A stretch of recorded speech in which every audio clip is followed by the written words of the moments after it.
नमस्कार। चलिए आज बात करते हैं कंज्यूमर प्रोटेक्शन एक्ट 2019 की।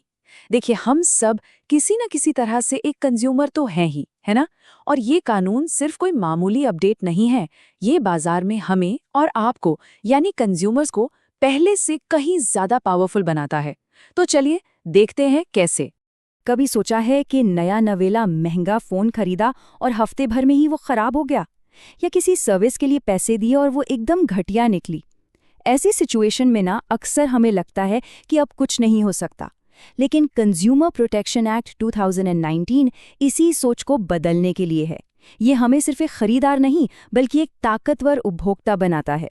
तो इन सारे अधिकारों का फायदा उठाने के लिए सबसे पहला और सबसे जरूरी सवाल यही आता है, क्या कानून की नज़र में हम एक कंज्यूमर हैं? ये जानना बहुत जरूरी है, क्योंकि यही परिभाषा हमारे पूरे सुरक्षा कवच का बेस है। देखिए, सीधे और सरल शब्दों में अगर हम किसी भी सामान या सर्विस के लिए पैसे देते हैं तो हम एक कंज्यूमर हैं। अब इससे कोई फर्क नहीं पड़ता कि हमने पूरा पेमेंट एक बार में किया है, किश्तों में दे रहे हैं या बाद में देने का वादा किया है। कानून इन सभी हालातों में हमारी रक्षा करता है। और हाँ, ये कानून सामान और सेवाओं दोनों पर लागू होता है। मतलब जब हम फोन खरीदते हैं तो हम सामान के कंज्यूमर हैं, और जब हम कोई टैक्सी बुक करते हैं या ऑनलाइन कोर्स में एनरोल करते हैं तो हम सर्विस के कंज्यूमर हैं। दोनों ही मामलों में हमें बराबर की प्रोटेक्शन मिलती है। अच्छा, अब एक बहुत जरूरी बात, ये कानून पर्सनल इस्तेमाल के लिए है। मतलब अगर कोई दुकानदार अपनी दुकान में बेचने के लिए थोक में सामान खरीदता है तो उस लेन देन में वो कंज्यूमर नहीं माना जाएगा। ये एक्ट असल में आम नागरिक को कमर्शियल गतिविधियों से बचाने के लिए बनाया गया है। तो अब जब ये साफ हो गया है कि कंज्यूमर कौन है, तो चलिए अब उस टूल किट पर नजर डालते हैं जो ये कानून हमें देता है। ये है वो 6 जबरदस्त अधिकार जो बाजार में हमारे सबसे बड़े हथियार हैं। ये 6 अधिकार ही कंज्यूमर प्रोटेक्शन की बुनियाद हैं। मतलब खतरनाक चीजों से सुरक्षा, हर चीज की पूरी जानकारी पाने का हक, अपनी मर्जी से चुनने की आज़ादी, अपनी शिकायत सुनाने का अधिकार, प्रॉब्लम का सॉल्यूशन पाने का अधिकार और इन सभी अधिकारों के बारे में जानने का अधिकार। चलिए एक एक करके इन्हें थोड़ा और समझते हैं। ये हमारा सबसे पहला और सबसे बेसिक अधिकार है। इसे ऐसे समझिए जैसे ये हमारा सेफ्टी हेलमेट है। हमें उन प्रोडक्ट से बचाया जाना चाहिए जो हमारी जान या हमारी प्रॉपर्टी के लिए खतरनाक हो सकते हैं, जैसे कि खराब क्वालिटी के इलेक्ट्रॉनिक्स या खाने पीने की असुरक्षित चीजें। ये अधिकार पूरी पारदर्शिता की गारंटी देता है। सोचिए, कोई भी प्रोडक्ट खरीदने से पहले उसके सारे फीचर्स, क्वालिटी और यहाँ तक कि सारे छिपे हुए चार्जेस जानने का हक। ये हमें गुमराह करने वाले विज्ञापनों से बचाता है, ताकि हम एक सोच समझकर फैसला ले सकें।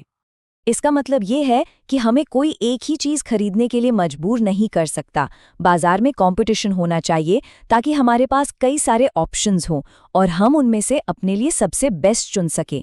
कोई हमें एक ही मोबाइल ऑपरेटर या डीटीएच सर्विस लेने के लिए फोर्स नहीं कर सकता। ये है हमारा माइक्रोफोन।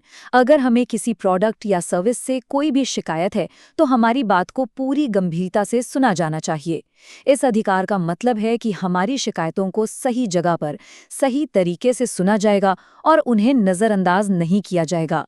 अच्छा, अगर कोई कंपनी हमारी बात नहीं सुनती तो ये अधिकार हमें असली एक्शन लेने की पावर देता है, और ये सिर्फ रिफंड या रिप्लेसमेंट तक ही सीमित नहीं है। अगर हमें किसी खराब प्रोडक्ट से कोई नुकसान हुआ है तो हम उसके लिए मुआवजे की भी मांग कर सकते हैं। और आखिर में ये अधिकार एक तरह से बाकी सभी अधिकारों का यूजर मैनुअल है।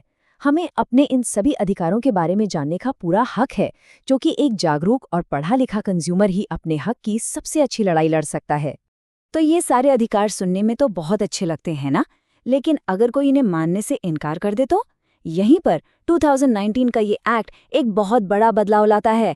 ये एक बहुत शक्तिशाली प्रहरी, एक वॉचडॉग को मैदान में उतारता है, जिसका नाम है CCPA यानी सेंट्रल कंज्यूमर प्रोटेक्शन अथॉरिटी। और देखिए, CCPA सिर्फ शिकायतें सुनने के लिए नहीं बैठा है, ये एक प्रोएक्टिव अथॉरिटी है। मतलब ये खुद से एक्शन ले सकता है। इसे कंज्यूमर्स के हक में जांच करने, ऑर्डर जारी करने और कंपनियों पर सीधी कार्रवाई करने की जबरदस्त पावर दी गई है। CCPA की शक्तियां बहुत बड़ी हैं। ये खतरनाक प्रोडक्ट्स को पूरे बाजार से वापस मंगवाने, जिसे रिकॉल कहते हैं, उसका आदेश दे सकता है। ये भ्रामक विज्ञापनों पर रोक लगा सकता है और तो और ये कई सारे कंज्यूमर्स की तरफ से खुद भी केस शुरू कर सकता है। सच कहूं तो ये एक असली गेम चेंजर है। ठीक है, तो अब हम अपने अधिकारों को जानते हैं और उनकी रक्षा करने वाली संस्था के बारे में भी जानते हैं। तो अब सवाल ये उठता है कि अगर कभी जरूरत पड़े तो अपनी शिकायत लेकर जाएं कहाँ? 2019 के एक्ट ने इस प्रोसेस को भी काफी सरल और क्लियर कर दिया है। हमारी शिकायत किस कोर्ट या फोरम में जाएगी, ये सीधे सीधे उस सामान या सर्विस की कीमत पर निर्भर करता है जिसे हमने खरीदा है। इस पूरे सिस्टम को 3 लेवल में बांटा गया है ताकि मामलों का निपटारा जल्दी और असरदार तरीके से हो सके। जैसा कि हम देख सकते हैं, ये सिस्टम बहुत ही सीधा है। मान लीजिए अगर 50,000 रुपए का लैपटॉप खराब हो जाता है तो हम जिला आयोग यानी डिस्ट्रिक्ट कमीशन जाएंगे। अगर मामला 1 करोड़ तक का है तब भी डिस्ट्रिक्ट कमीशन ही है। अगर किसी ने कोई ऐसी कार या प्रॉपर्टी ली है जिसकी कीमत मान लीजिए 2 करोड़ है तो मामला राज्य आयोग यानी स्टेट कमीशन में जाएगा। और 10 करोड़ से भी ऊपर के जो बड़े मामले होते हैं वो सीधे राष्ट्रीय आयोग यानी नेशनल कमीशन में सुने जाते हैं।